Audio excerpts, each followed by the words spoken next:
Hi everyone, welcome once again to my channel.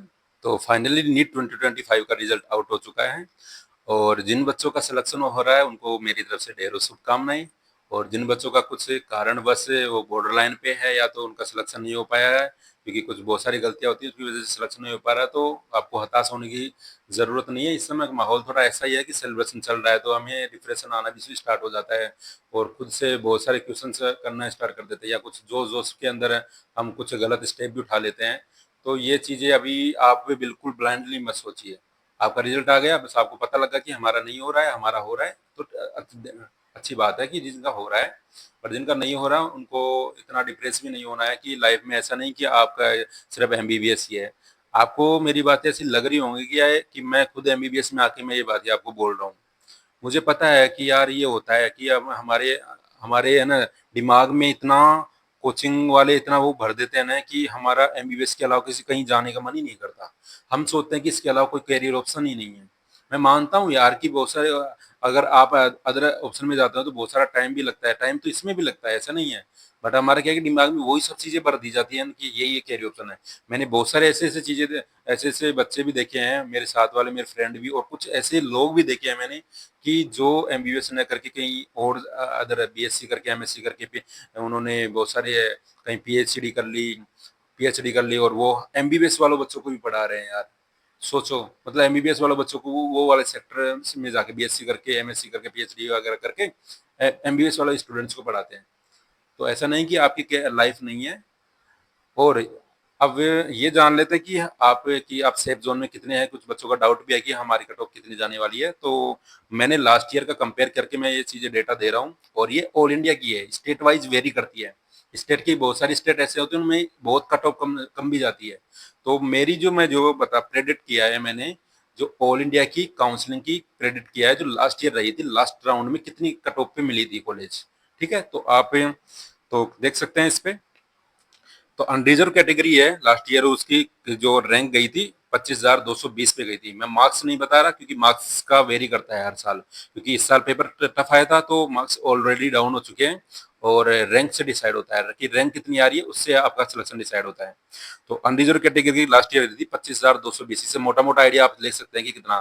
तो अगर मैं प्रेडिक्ट कर रहा हूँ इस साल की 2025 में थोड़ा बहुत अगर सीट इंक्रीज भी हुई तो ये रैंक जा सकती है 25,500 के आसपास। ठीक है, तो मैं थोड़ा बहुत मैं मान के चल रहा हूँ कि सीटें इंक्रीज होंगी। अभी तक सीट मैट्रिक्स आया नहीं है, उसके बेसिस में ये चीजें मैं बता रहा हूँ। आपके ये साइड में शो भी हो रहा होगा। तो मार्क्स इस साल हो सकते हैं कि 527 वाले जो मार्क्स है, 25,500 रैंक तक वह पहुंच जाए। देन 527 मार्क्स अनरिजर्व कैटेगरी में सेफ जोन वाले बच्चे हैं। और 526 525 जिसके मार्क्स आ रहे हैं वो भी बच्चे काउंसलिंग में पार्टिसिपेट होना, क्योंकि पता नहीं हो सकता है कि सीट मैट्रिक्स इंक्रीज हो जाए। क्लियर। ईडब्ल्यूएस वाली जो कैटेगरी है उसकी लास्ट ईयर रही थी 27,899, तो इस साल मैं प्रेडिक्ट कर रहा हूँ कि 28,000 के आसपास ये जा सकती है। ओबीसी कैटेगरी की है वो 25,212 रही थी लास्ट ईयर, तो इस साल हो सकता है कि वो 25,500, मतलब जो अनरिजर्व कैटेगरी है उसके आसपास ही रहती है। थोड़ा रैंक का 10-20 रैंक का फासला रहता है बस। तो इससे बढ़ा सकते हैं कि 25,520 तक ये जा सकती है, मतलब 526 तक मार्क्स का आपके सिलेक्शन में हो। एससी कैटेगरी की 1,39,193 लास्ट ईयर रही थी, लास्ट के राउंड में। तो इसके आसपास ये रहने वाली है, 1,39,200 के आसपास, मतलब ये रह सकती है। ठीक है, यानी 430 मार्क्स से मैं सेफ जोन मांग सकता हूँ। मेरे पास मार्क्स का डेटा नहीं है, बस मेरे पास जितना भी डेटा मेरे से कलेक्ट हो पाया उसके बेसिस में ये बता रहा हूँ कि मार्क्स 430। बट रैंक आप देख सकते हैं कि यही रहने वाली है लगभग। ठीक है।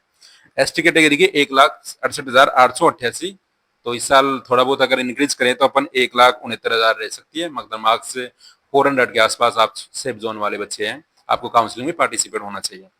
तो अगर मैं मार्क्स की बात करना चाहूँ, जो कि मैंने देखा है मैं कितनी कितनी रैंक आ रही है इस मार्क्स पे, तो उसके बेसिस में बता रहा हूँ कि unreserve category 527 marks, OBC category 526 के आसपास हो सकता है, एससी की 430 और एसटी की 400। तो ये मार्क्स वाले बच्चे से बिल्कुल सेफ जोन में है, उनको एमबीबीएस सीट श्योरली मिलेगी। अब बात कर लेते हैं कि जिन बच्चों का सिलेक्शन नहीं हो, क्योंकि जिन बच्चों का सिलेक्शन हो रहा है इस रेंज में है तो ऑब्वियसली वो तो एमबीबीएस में जाएंगे और अच्छा अपना कोर्स करेंगे। बट बात उन बच्चों की करना जरूरी है कि जो बच्चे, जिन बच्चों का सिलेक्शन नहीं हो, क्योंकि इस चीज को मैं महसूस कर सकता हूँ। मैं लगातार 5 साल फेल हुआ हूँ और मैं इस दर्द को महसूस कर सकता हूँ इस समय कि जिस दिन रिजल्ट आता है ना, उस दिन क्या हालत रहती है उस बच्चे की। मतलब ना तो अच्छे से सोच पाता है, सोच रहा होता है, बिल्कुल डिप्रेशन जैसा रहता है। ना अपनी फैमिली से फेस कर सकता है, ना ही अपने पड़ोसियों से, है ना? क्योंकि बहुत सारी जगह उनको कहा भी जाता है, देखो उस लड़के के देखो तेरे से ज़्यादा आगे उसका फर्स्ट अटेम्प्ट ही था। हो सकता है किसी बच्चे का तीसरा अटेम्प्ट है, लेकिन बगल में कोई पड़ोस का बच्चा है जो का फर्स्ट अटेम्प्ट में सिलेक्शन हो गया, तो बहुत सारी डाँटें सुननी पड़ती हैं। बट यार क्या होता है कि मेहनत तो हम सब करते हैं, बट अब क्या कभी लक लक भी बहुत सा बार डिपेंड करता है। हो सकता है हमने कुछ गलती कर दी, इस वजह से नहीं हो पाया।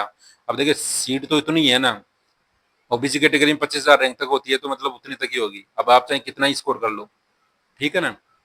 तो ये मत सोचिए, आपके लिए अलग करियर ऑप्शन है। अगर आप करना चाहते हैं तो देखिए कोचिंग के बहकावे में मत आना। ये चीज़ें मेरी बात सुन लेना अच्छे से, क्योंकि टाइम इज़ वेरी इंपॉर्टेंट है। मैं इस चीज़ को मैं आज ही महसूस करता हूँ, मैं एमबीबीएस में हूँ।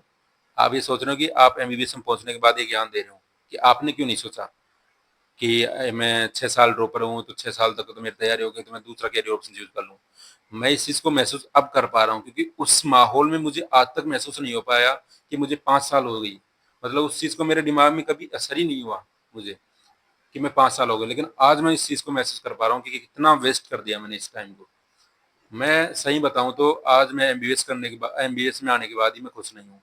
और तुम्हारे में से बहुत सारे ड्रॉपर बच्चे होंगे कि जिनका 5 या छठे ड्रॉप में जिसका इस साल सिलेक्शन हुआ है, बट उसका रिजल्ट की उतनी खुशी नहीं है जितनी एक ड्रॉपर बच्चे की, फर्स्ट ड्रॉपर या जो 12th वाला बच्चा होता है ना उसके, उसका एक अलग ही एक्साइटमेंट होता है, क्योंकि उसके पास बहुत सारा टाइम है यार। उसको क्या कि ज़्यादा प्रॉब्लम भी नहीं होती फैमिली की इतनी भी, क्योंकि वो बच्चा भी आया ही है नया जस्ट, क्योंकि उसको अगर मान एमबीबीएस नहीं मिलती तो कहीं और करता वो। तो बात तो वही है ना।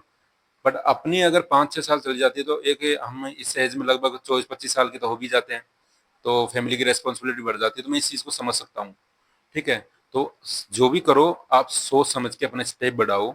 आपको ड्रॉप लेना है, फ्रेश ड्रॉप लेना है, या पार्शियल ड्रॉप लेना है, या बिल्कुल ही इस नीट को छोड़ना है और कहीं दूसरे करियर ऑप्शन चूज करना है।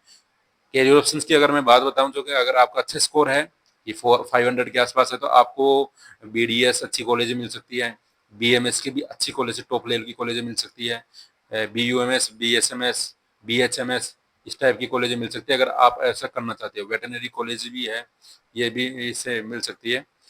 वो आपको डिसाइड करना है कि आप कर पाएंगे कि नहीं पाएंगे। एक बात बताना चाहूंगा कि अगर आप पार्शियल ड्रॉप करते हैं ना, इसका बेनिफिट तो होता है, बट इतना भी नहीं होता जितना आप सोचते हैं।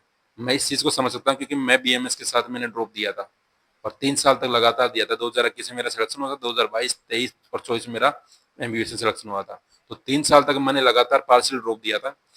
बट मेरी जो बीएमएस की जो चल रही थी ना एग्जाम, या बीएमएस की जो तैयारी चल रही थी, वो बिल्कुल ऐसे मान लो कि मैं उस लायक था ही नहीं। तो आपको सोच समझ के करना है। अगर आप पार्शियल ड्रॉप करते हैं तो नीट में नहीं होता ना, तो आपका जो आप जिस भी कोर्स में ले रखे हैं, तो वहां पर भी आप फ्लॉप हो जाएंगे। तो बहुत सोच समझ के लेना, इस चीज का ध्यान रखना, क्योंकि बहुत सारे बार अपन ये बहुत बड़ी गलती कर देते हैं।